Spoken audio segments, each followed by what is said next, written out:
Ok, c'est bon, c'est pas flou. Bonjour, je m'appelle Jean-Yves Schillinger, restaurant Jais à Colmar, dans le quartier de la Petite Venise, du macaron Michelin.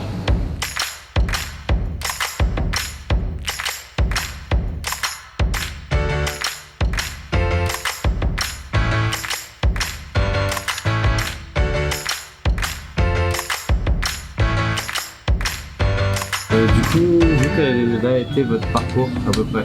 Mon parcours, comme tout le monde, j'ai fait l'école hôtelière. J'ai fait l'école hôtelière de Strasbourg. Après, j'ai fait mon premier restaurant, je l'ai fait chez Boyer à Reims, hôtel de Crillon à Paris, Robuchon, au Jamin. Ensuite, j'ai fait mon service militaire. Je suis parti chez mon père. J'ai fait une année à New York, le festival. Et donc, je suis rentré de nouveau à la maison.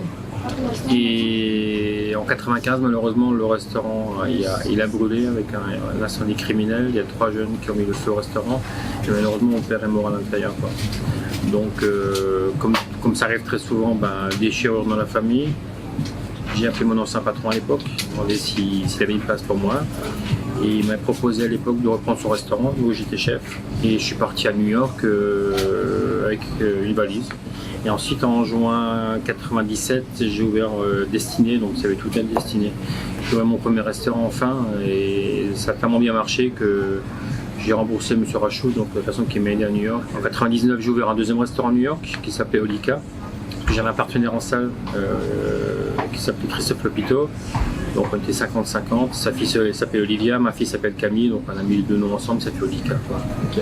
Entre temps, en 2002, j'ai ouvert le Jais à Colmar. Je voulais un pied-à-terre en France. Ah, vous aviez les deux en même temps? J'avais le restaurant à New York. Donc pendant 2 ans, je faisais aller-retour tous les 15 jours à Colmar, 15 jours à New York.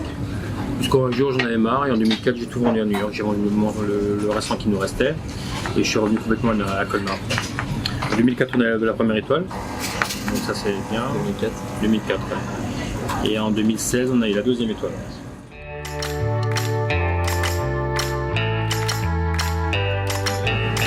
Pour vous avez aussi ce style un peu japonisant, tiré un peu sur le côté. Le style qu'on a, c'est forcément c'est ce que j'ai un peu appris à faire à New York. New York, c'est un mix de cuisine. Ouais. New York, t'as tout, t'as japonais, chinois, t'as français, coréen, sud-africain, sud-américain, t'as tout, t'as tous tes styles de cuisine, quoi. Donc en fait, c'est un mix de toutes ces cuisines qui est vrai un peu plus japonisante, mais bon, c'est chacun son style, quoi. Ouais.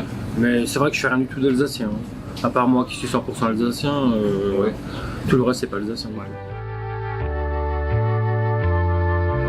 Du coup, votre passion c'est venu de votre père qui était cuisinier? Alors moi c'est pas du tout une passion ce métier. Ouais. Moi je viens d'une génération où, surtout en Alsace, ça se fait beaucoup à l'époque, quand tu es fils de restaurateur ou petit-fils de restaurateur, tu prends, si possible si t'es un garçon, tu reprends le restaurant de tes parents ou de tes grands-parents. Donc moi je n'étais jamais destiné à faire ça. Dans ma vie professionnelle, je veux dire dans ma tête, mais bon je savais d'office que je suis obligé de faire ce métier. Ouais. J'ai eu 2 déclics.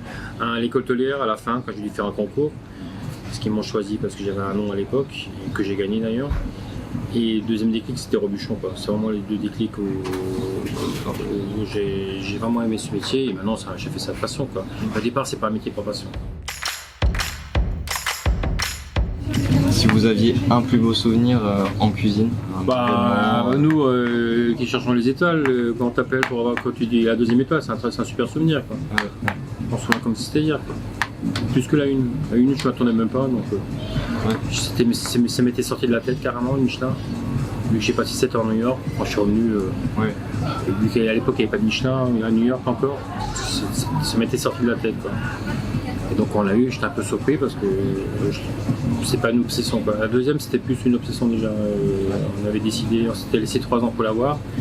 Et donc 3 ans après on les a eu, donc c'était devenu une obsession. C'est quand même assez beaucoup de pression quand même le côté étoilé ou ça va à gérer? La pression, tout dépend de la pression. Non, moi ça va encore. Je veux dire, la pression, il y en a qui se la mettent eux-mêmes. Voilà, non plus il faut être soi-même. Si tu es sûr de toi et de la qualité qui sort tous les jours en cuisine et normalement ça va. Si vous aviez un conseil à donner à quelqu'un qui se lance en cuisine, même un jeune qui sort d'école hôtelière et tout ça? Voyager, faire au moins 1 an dans chaque maison, minimum 1 an, ça c'est sûr. Et voyager, apprendre, être curieux et surtout construire un CV. Donc il faut être un très bon cuisinier et pour ça il faut faire un maximum de restaurants. Moi je dirais jusqu'à 25-26 ans il faut rester en France. Et après, si tu as envie de partir à l'étranger, ben, tu peux partir à l'étranger, quoi. Ouais, Et partir faire sa carrière, quoi. faire sa carrière par soi-même. Et quand tu vas en beau CV, 1 an là, 2 ans là, 1 an là, 2 ans là, avec des beaux noms, il y a toutes les portes, mais toutes les portes dans le monde entier qui s'ouvrent pour toi. Du coup, vous avez été déjà confronté au cancer du coup, Par rapport à ma femme. et c'est la seule personne dans l'entourage ou c'est- De qui compte pour moi, oui, c'est ma femme. Ouais. Donc, elle a eu un cancer du sein il y a 2 ans, un peu plus de 2 ans et demi, et donc avec une ablation au bout, quoi. Et donc, forcément, ça, à cet âge-là, donc ça, parce que les jeunes, donc, vraiment, ça marque un petit peu, quoi. Et ça, oui, pas que ma femme. Hein. Hier, j'étais à un enterrement de quelqu'un qui m'est très cher, qui est aussi mort d'un cancer. Le cancer, je trouve bon, toutes les maladies sont injustes, hein, mais le cancer, tu as beau faire attention, mais si tu n'as pas de chance, le jour où ça arrive, là, tu l'abandonnes pas. ça peut arriver à n'importe quel moment. Là, j'ai un ami fumeur, pas fumeur, sportif, il mange que bio, il boit bio, hygiène de vie irréprochable, il fait du vélo tous les week-ends 150 km. Il a attrapé le cancer du poumon, quoi. C'est fou. Hein. 46 ans, le mec est en pleine forme, quoi. Pas que quoi. Excellent. Bah ouais, le cancer ça touche tellement de monde et D'où, quand tu es venu à la démarche, c'était sympathique, quoi. Déjà, tu as du mérite d'avoir fait ce que tu fais. Et comme je t'ai dit, ma démarche, c'est donner 1 euro par couvert. Pendant tes 15 jours que tu es là, voilà, si ça peut aider à quelque chose, bah, tant mieux, quoi.